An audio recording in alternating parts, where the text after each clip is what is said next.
beautiful, mashallah.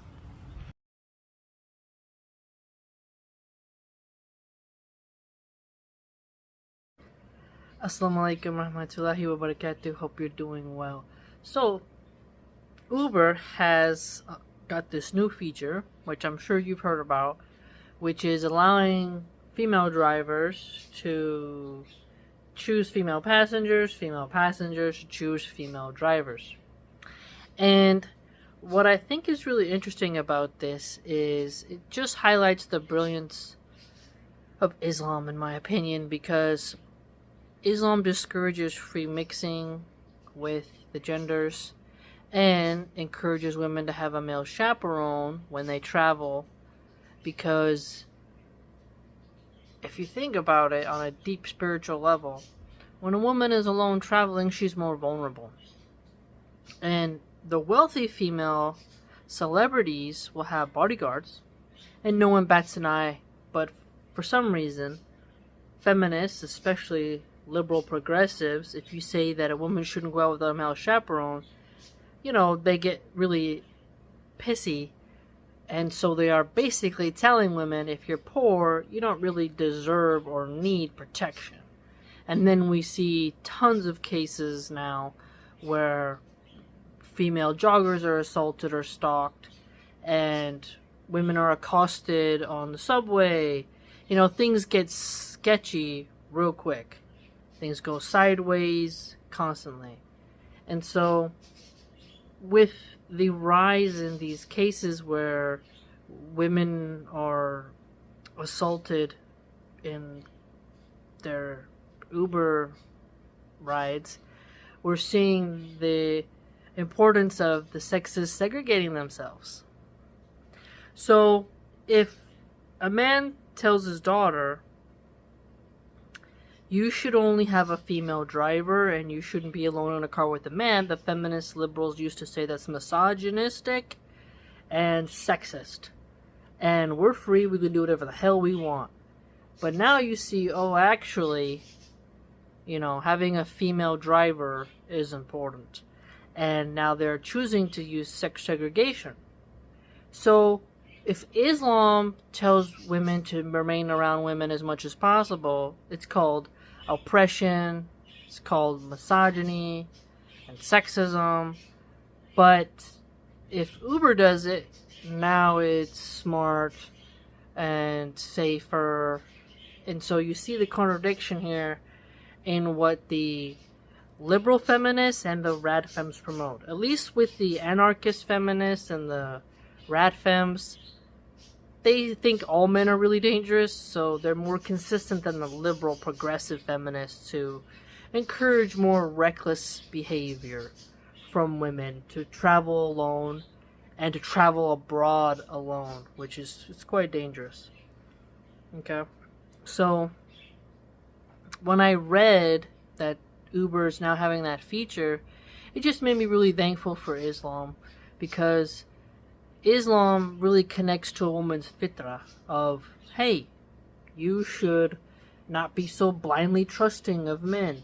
You shouldn't expect men to be perfect all the time. That you should have some common sense and realize there's evil men and evil women, but when it comes to evil men, physically you're going to have a harder time defending yourself. And the more times you're isolated with a man who you don't really know, you're not that safe. See, if a woman knows self-defense and she's isolated with a crazy woman and she can fight, she has more even odds. But if she's isolated with a crazy man, the odds are not really in her favor because he's usually physically stronger. And so the risk that women pose towards each other is less than what a man poses. And so when Islam really encourages women to remain with the permissible males of their family, right, their husband, and tells them to remain in your home, like don't be out in the markets being a busybody, a nosy, and be trifling out there, getting into business that you don't need to. This just shows you how it keeps you safe. And I would really love just to see what a feminist has to say about it. So, if Islam tells women to travel with a male chaperone for their protection, are you for that or against that? Because you're saying pick female drivers for safety. So, which is it? So, I just love it. I just love how when we see feminists really admitting that, yeah, maybe segregating women from men more is safer.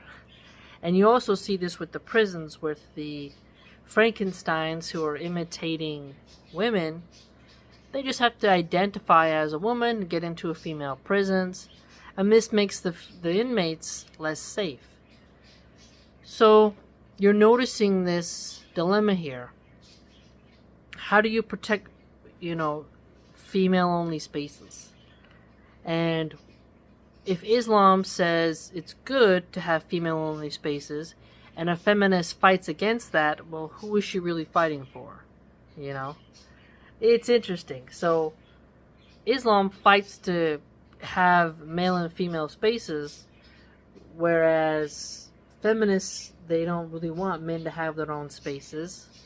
They get pissy when there's an all-men's club or an all-male gym. They want to get in there.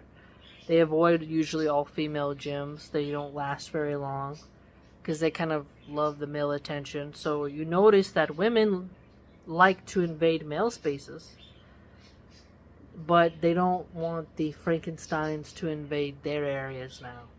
And so there's this contradiction of, well, women have a right to their female spaces, but men don't. But then Islam is wrong for saying men and women should have their own spaces and you should maintain that. So it's just fascinating to me. And I hope you perceive that as well. Let me know what you think. I know I get nervous in the past when I had to go to the airport or something and I have a male driver. It's pretty scary, when I pay attention to crime statistics and true crime stories. And it is quite unfortunate how many male drivers assault, but also what's scary too is how many drunk women assault male drivers. Okay?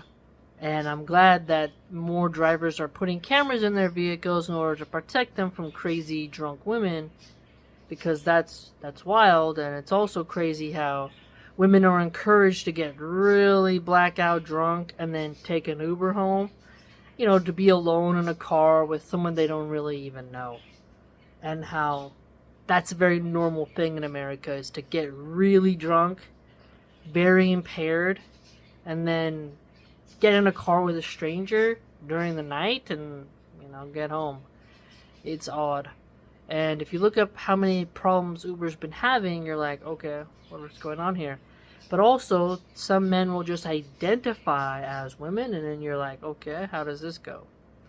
And it just is a big old bag of shenanigans.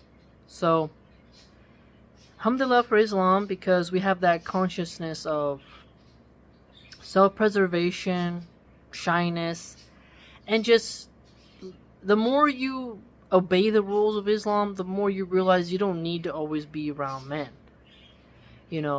It's so strange how some women, once you tell them, hey, you don't be alone with men in this area, right? Don't free mix. So all of a sudden they get this compulsion to want to do it, and you're like, oh, okay, that's on you. But then don't complain when they're checking you out. Just like all the women, the TikTok women who record men looking at them in the gym. They dress that way for men, and then get mad when the men look and then shame them online.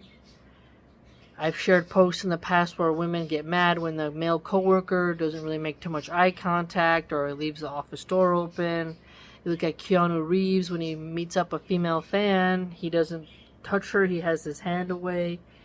You can just totally see how men are protecting themselves and how some women get offended by that, but then some women demand that. So it's a fascinating thing nonetheless. Let me know what you think. Take care. Please like, comment, subscribe, join the blog. Be safe when you travel.